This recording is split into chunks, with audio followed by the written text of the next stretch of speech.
नमस्कार दोस्तों, अभी हमारे साथ जो हैं वो दिग्गज सिंह जो है हायर सेकेंडरी स्कूल है कालंदीपुरम में झलवा में।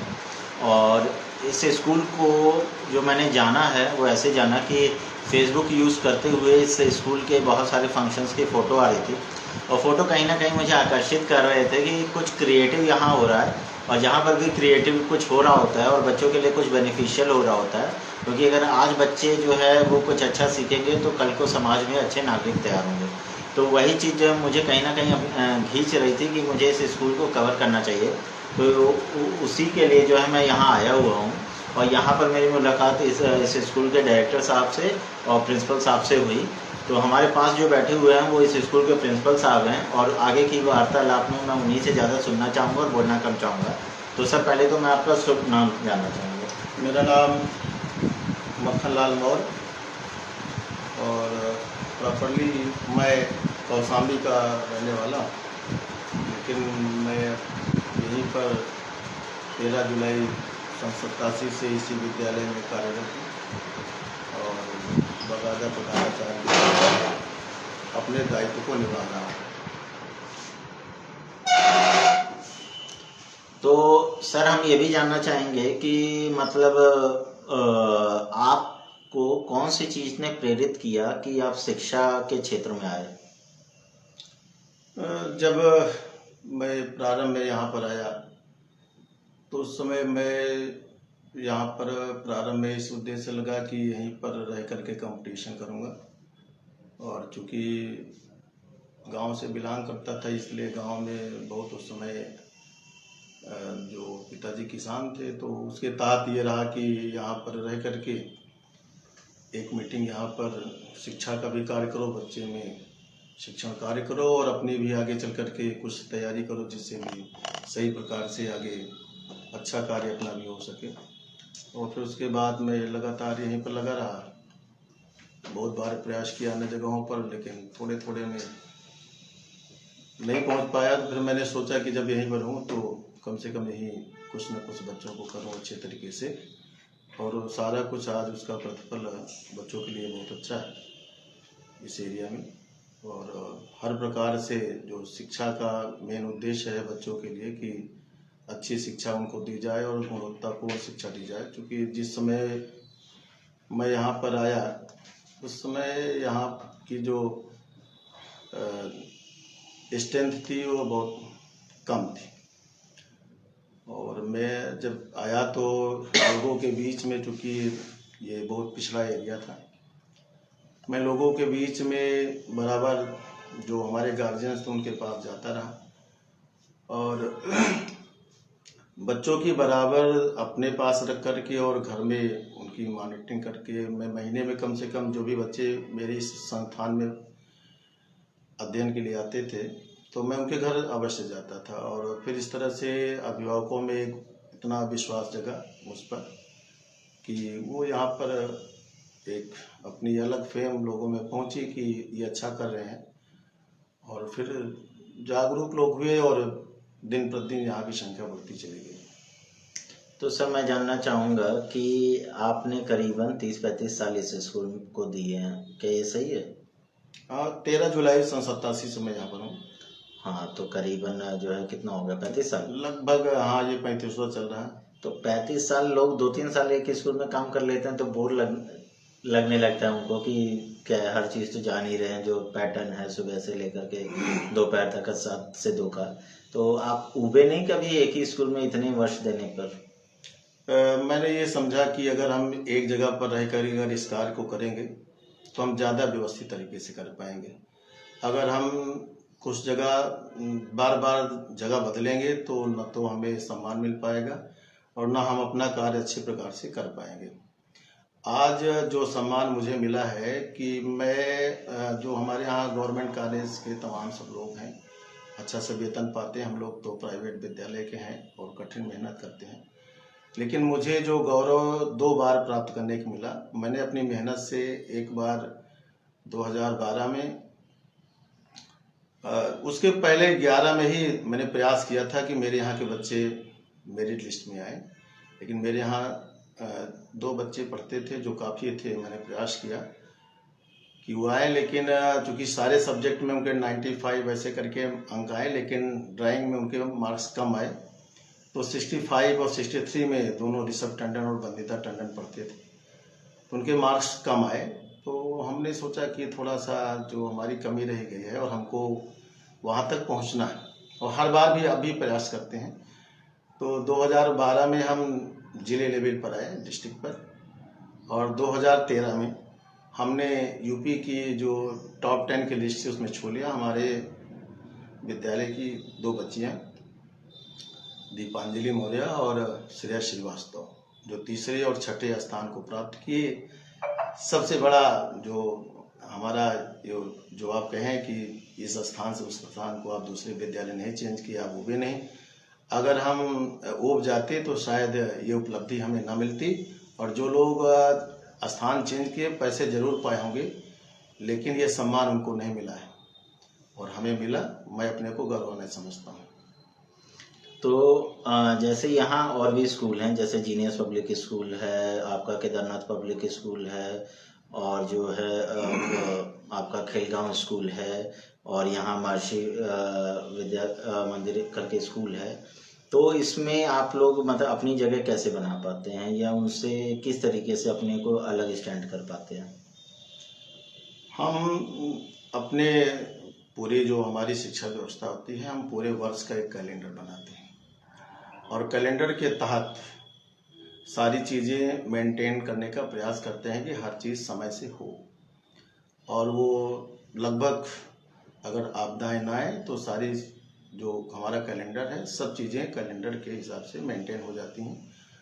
और जो इतने विद्यालय सब आप बता रहे हैं, खेलगांव, सारी चीज़ें हैं, चूँकि वो इंग्लिश मीडियम के हैं और हमारा भी इंग्लिश और हिंदी मीडियम दोनों चल रहा है। पहले जब मैं यहाँ पर आया था तो अगल बगल में जो विद्यालय थे उनमें बड़ी भीड़ रहती थी, और मुझे देखकर ये लगता था कि कुछ मुझे भी ये गौरव मिलेगा। तो हमने भी अपने जो कैलेंडर बनाए, और सब जो हमारी टीम थी, टीम ने काम करना शुरू किया, और फिर हमें जो भीड़ दूसरे में दिखाई देती थी वो हम खुद उसको, हमारे यहाँ भीड़ आ गई और हम उसको कंट्रोल करने लगे, और हमें खुशी होने लगी कि नहीं, अब हमारे यहाँ पर अच्छे जो उसका प्रतिफल है हमको मिल रहा है। और बच्चों में भी चूँकि हमने जो मेहनत किया, तो मेहनत के तहत हमारे यहाँ बच्चे जो गरीब तबके के थे, और अपने मेहनत से जो हमारे बच्चे रहे, छोटे क्लास में हाई स्कूल के बाद जो बच्चे यहाँ से निकलने के बाद इंटर बाहर से किए, लेकिन चूँकि हमने जो मैनेज किया था शुरू से, उनका जो बेस मजबूत हो। जैसे हमारे पास अभी भी बच्चे सेना में, काफ़ी हमारे बच्चे जो यहाँ से निकले उस क्षेत्र में हम ज़्यादा, चूँकि हाई स्कूल के बाद बच्चे सेना में, एयरफोर्स में, इसमें सारी चीज़ें, तो उनको बच्चों को हमने खूब गाइड किया, और बच्चे निकले भी, हर क्षेत्र में निकले। तो उनको लगा भी कि यहाँ पर रहे। जैसे कुछ गरीब बच्चे थे, हम उनको पुस्तकें उपलब्ध कराते थे, उनको अपनी जो यहाँ शुल्क होता था उसमें कर देते थे। और बहुत दिनों तक तो हम लोग यहाँ पर, एक हमारे साथी थे सहयोगी राम मोहन चौधरी और मैं, हम लोग नाइट क्लासेस चलाते थे। और उस समय नाइट क्लासेस चलाने में जो हमारे गार्जियंस हम पर विश्वास करते थे, ये बिल्डिंग तब नहीं बनी थी, ये तब टीन शेड में पूरा विद्यालय था, और वो बच्चे नाइट हाल्ट करते थे। हम लोग उनको सुबह में जब रहते थे हमारे पास, रात को 8 बजे आ जाते थे, और हम लोग यहीं नाइट हाल्ट करते थे, रात में रहते थे। वो हमारे साथ पहले हम लोग 8 से 10 बजे तक उनको पढ़ाते थे। मैं यहीं रहता था, तो मैं जब भोजन बनाऊं तो बगल में बच्चे बैठ जाते थे घेर करके चारों तरफ से, और चौधरी जी हम उनको जो है साइंस, मैथ, ऐसे जो भी सवाल रहे उनको बता दें, और हम लोग अपना काम भी करते जाते थे, वो बच्चे पढ़ते भी जाते थे। और फिर उसके बाद जब 10 बज जाए, 10:30 बज जाए, तो उसके बाद हम भी आराम करते थे, बच्चे भी जो है आराम करते थे। सुबह 4 बजे हम उनको जगा देते थे। 4 बजे जगाने से हमारी एक प्रक्रिया उसमें थी कि हम हर एक बच्चे से 1 किलो चना मंगवाते थे, और उस चने को 1 किलो डेली भिगो देते थे। जितने हमारे पास 20-25 बच्चे रहते थे, सुबह उनको पहले हम कसरत करवाते थे, उसके बाद एक एक मुट्ठी उनको चना सबको दे देते थे, और बच्चे बैठ करके फिर उसके बाद अध्ययन करते थे, और हम लोग उनको देखते रहते थे कौन सा पढ़ रहा है, नहीं पढ़ रहा। इस तरह से इसमें से हमारे बहुत सारे बच्चे जो हाई स्कूल के बाद इंटर के बाद गए उनका बेस मजबूत हुआ, अच्छे अच्छे जॉबों में, यहाँ तक कि मेरे इस विद्यालय के बच्चे पीसीएस गए हैं, कितने डॉक्टर हैं, कितने इंजीनियर हैं, कितने अध्यापक हैं, बहुत बच्चे जॉब पाए।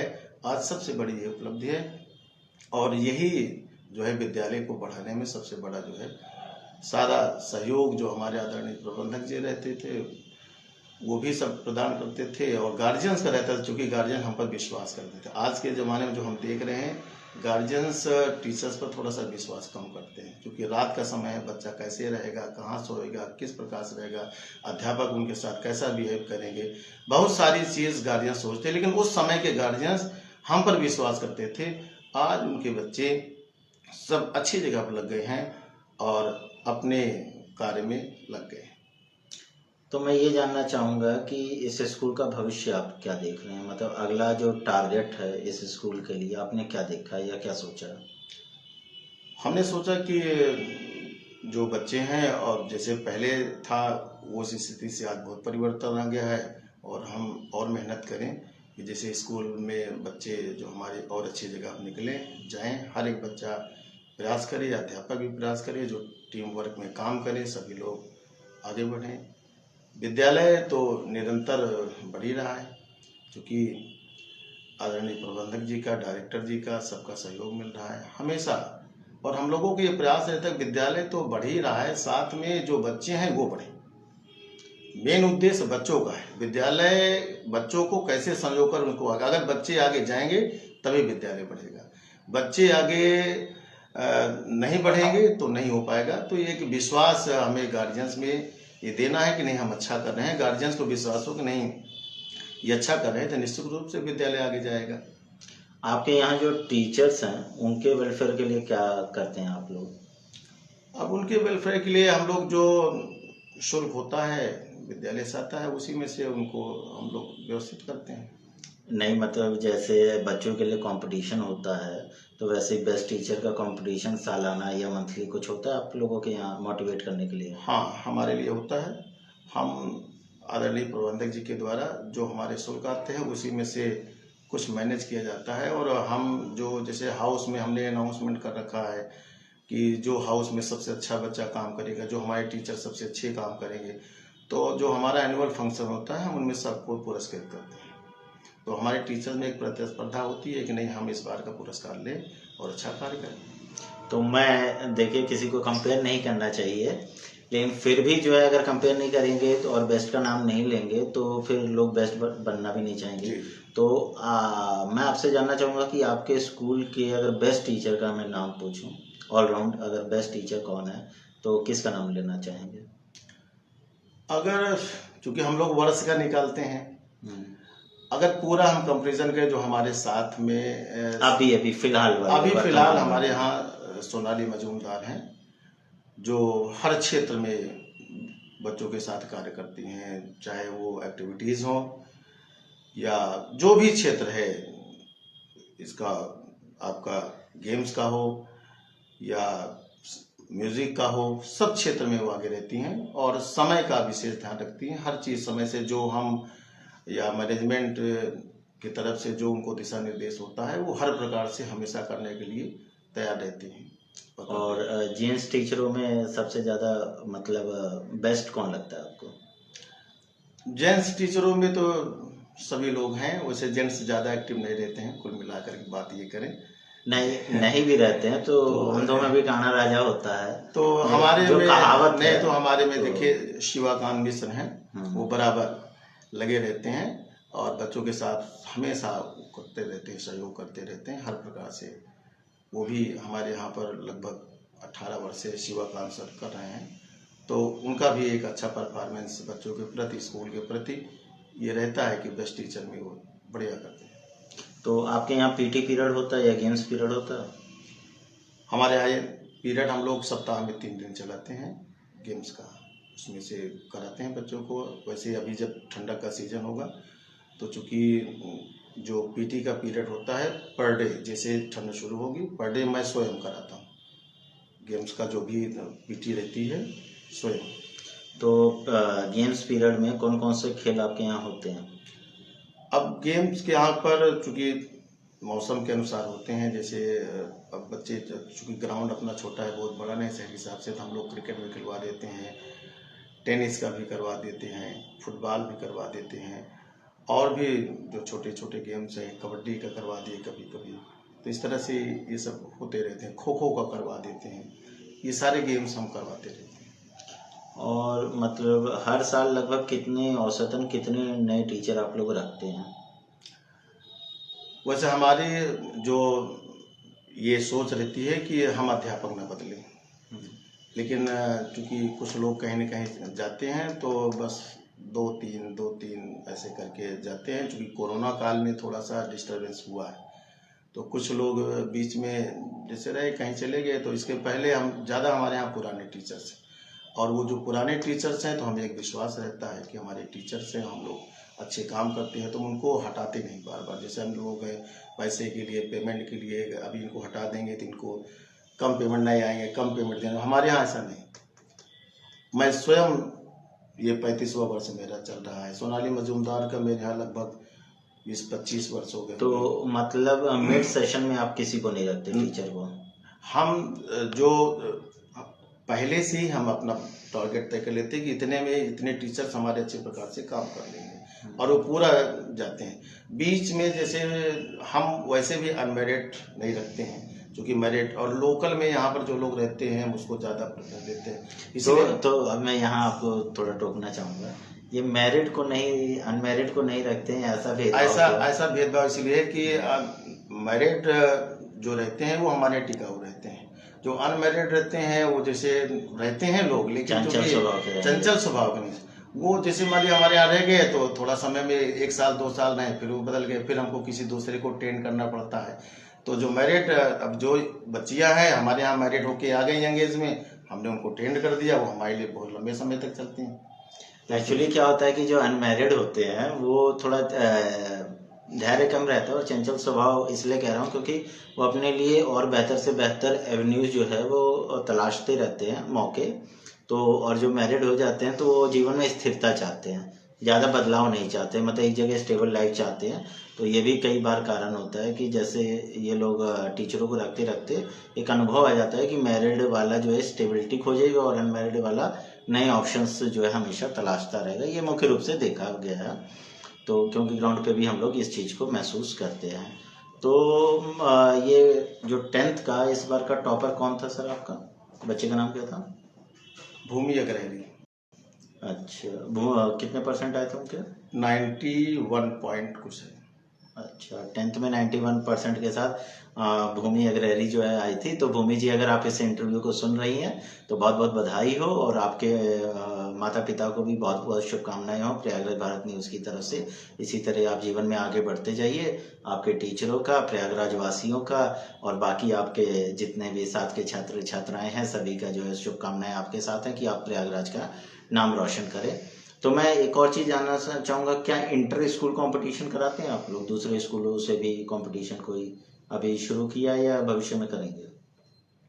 अभी तो ऐसा नहीं हुआ है। नेक्स्ट में अब हम लोग जो अपने बचपन को याद करते हैं तो उस समय सरकार कुछ ऐसी व्यवस्थाएं करती थी कि पहले विद्यालय स्तर पर कंपटीशन होते थे, फिर उसके बाद ब्लॉक स्तर पर होते थे, फिर तहसील स्तर पर होते थे, फिर तहसील के बाद फिर इसके बाद फिर जिले लेवल पर होता था। लेकिन अब कुछ दिनों से हम लोग देख रहे हैं कि बहुत कुछ ऐसी व्यवस्था जो गवर्नमेंट के द्वारा नहीं हो पा रही हैं, क्योंकि ये होनी चाहिए, बच्चों में प्रतिस्पर्धाएं होनी चाहिए, लेकिन वो नहीं हो पा रहा है। तो अगर नेक्स्ट में ऐसा कोई होता है कंपटीशन तो हम लोग जरूर करवाएंगे और अपने बच्चों को तैयार करवाएंगे। वैसे हम कभी कभी हमारे पास लेटर्स आते हैं कि यहाँ पर ये कार्यक्रम होता है, तो हम अपने बच्चों को ले जाते हैं और बच्चे हमारे वहाँ प्रतिभाग भी करते हैं और स्थान भी हासिल करते हैं। प्रयास यही रहता है कि बच्चे स्थान हासिल करें।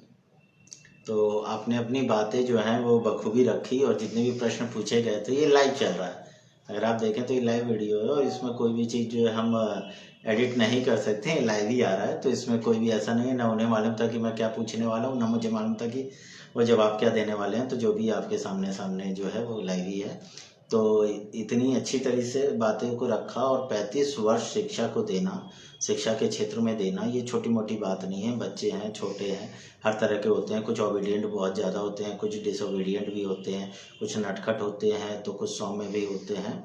तो 35 साल किसी क्षेत्र में, खास करके शिक्षा में, वो भी स्कूल में दे देना बहुत बड़ी बात होती है, जिसके लिए हम इनका बहुत बहुत धन्यवाद कहेंगे और इनको बहुत बहुत आगे के जीवन के लिए भी शुभकामनाएं देंगे। तो धन्यवाद सर आपका कि आपने प्रयागराज भारत न्यूज़ को इतना समय दिया, उसके लिए बहुत बहुत आपका धन्यवाद और साधुवाद। आपको भी धन्यवाद। और हमारे दर्शकों को क्या संदेश देना चाहेंगे आप? हम दर्शकों से यही कहेंगे कि बच्चों को 2 चीज़ पर विशेष ध्यान रखें। बच्चों को जो पैसा आप दें उसका जो हिसाब हो हमेशा लें, और दूसरा बच्चों का जो समय हो उसका भी आप हिसाब लें, क्योंकि 2 चीज़ का हिसाब अगर बच्चों से बराबर लेते रहेंगे तो बच्चे हमेशा आगे की ओर बढ़ते रहेंगे। क्योंकि हम लोग पैसा भी दे देते हैं और बच्चा अपने समय को कहाँ व्यतीत करता है हम उसको नहीं कर पाते हैं। इसलिए हम यही चाहेंगे कि मेरा यही उद्देश्य है, मैं अपने बच्चों से यही हमेशा कहता हूँ और अपने जो दर्शक भी मुझे देख रहे हैं उनसे यही कहूँगा कि इसका दोनों का हिसाब अवश्य लें, और हिसाब वो सही होना चाहिए, तभी निश्चित रूप से बच्चे आगे बढ़ेंगे, हमारा परिवार आगे बढ़ेगा, समाज बढ़ेगा, देश बढ़ेगा। तो दोस्तों आप लोगों ने जो है इनके विचार जान लिए हैं, और विचार जानने के बाद आप जो है इनकी बॉडी लैंग्वेज से, बोलने के तरीके से, ज्ञान से एक वो लगा सकते हैं। और आपका मैं आपसे जानना चाहूँगा कि अगर गार्जियन आप लोगों के स्कूल में एडमिशन लेना चाहें तो गार्जियन पहले से ही तय कर लेते हैं, जैसे 6-7 महीने पहले से। तो अगर अभी कोई गार्जियन इंक्वायरी करने आता है अगले साल के लिए, तो उसका स्वागत करेंगे कि गेट से लौटा देते हैं आप लोग? नहीं, उसका स्वागत करेंगे। हाँ, तो आप लोग आ करके यहाँ इंक्वायरी कर सकते हैं, चीज़ों को समझ सकते हैं, 10-15 मिनट में स्कूल को देख भी सकते हैं कि एक्टिविटी कैसे चल रही है। और इस तरीके से आप यही नहीं दूसरे स्कूलों में भी कोशिश कीजिए, और जो क्यों सही कह रहा हूँ मैं सर, जो आपको बेहतर लगे स्कूल उसमें जो है आप अपना एडमिशन कराइए। क्योंकि शिक्षा जो है वो सही संस्थान और सही व्यक्ति से मिलना भी बहुत ज़्यादा ज़रूरी होता है। तो इन्होंने बताया कि इनके स्कूल में टीचर्स भी स्टेबल हैं, तो स्टेबल टीचर से जो है वो बच्चों की जिम्मेदारी भी लेते हैं अधिकतर, और अनस्टेबल टीचर रहेंगे तो उतनी जिम्मेदारी भी नहीं ले सकते हैं, क्योंकि बदलते रहेंगे तो कौन जिम्मेदारी लेगा कि किसने अच्छे से पढ़ाया, किसने नहीं पढ़ाया। तो मैं ये जानना चाहूँगा आपका खुद मुख्य विषय कौन सा है? मेरा मुख्य विषय सामाजिक विज्ञान और संस्कृत है। अच्छा, मतलब बाकी नॉर्मल स्कूल सब्जेक्ट में कौन सा है? संस्कृत, हिंदी? नहीं, हाँ वो संस्कृत हिंदी, चूँकि ये जो हम लोग जब ग्रेजुएशन कर रहे थे तो हमारे समय में 3 इयर्स वाला जो सिलेबस था, 2 इयर्स वाला, तो उसमें हम लोग का एक विषय कटता नहीं था। तो मेरा ग्रेजुएशन में एंशिएंट हिस्ट्री और पॉलिटिकल साइंस और संस्कृत था। तो इसलिए हमारे तीनों विषय में जो है हमें रहता है। तो मेन विषय मेरा संस्कृत का है, और उसके साथ हिंदी हम पढ़ाते हैं, सोशल भी पढ़ा देते हैं। तो सोशल और हिंदी ये 2 मैं बोर्ड में भी इसकी कॉपी भी चेक कर चुका हूँ, क्योंकि बोर्ड ने मुझे एग्जामिनर दोनों में बना रखे, कुछ समय के लिए सोशल में और कुछ समय के लिए संस्कृत में। तो बहुत बहुत धन्यवाद सर, आपने अपना बहुमूल्य समय हमें दिया। आपको भी बहुत बहुत धन्यवाद, आप हमारे विद्यालय आए, ये इसके लिए मैं आपका आभार प्रकट करता हूँ। तो दर्शकों आप यूं ही हमारे साथ सहयोग बनाए रखिए, जितना आप सहयोग देंगे उसी के हिसाब से जो है शहर में और बाकी के भारत में भी जो है जाकर के, मुख्य रूप से प्रयागराज में हम लोग बदलाव की जो ये मुहिम है इसको चालू रखेंगे। शिक्षा, स्वास्थ्य, राजनीति ये सभी प्रभावित करती हैं आम जनमानस को, आम सामाजिक जीवन को। तो उस पर हम जो भी बदलाव ला सकते हैं, जनप्रतिनिधियों तक आपकी बात रखते हैं, और जो लोग सिस्टम में बदलाव ला सकते हैं उनकी बात आप तक पहुंचाते हैं। तो ऐसे ही साथ बनाए रखिए, अपना प्यार बरसाते रहिए, और हमें सुनने के लिए बहुत बहुत धन्यवाद आपका। धन्यवाद।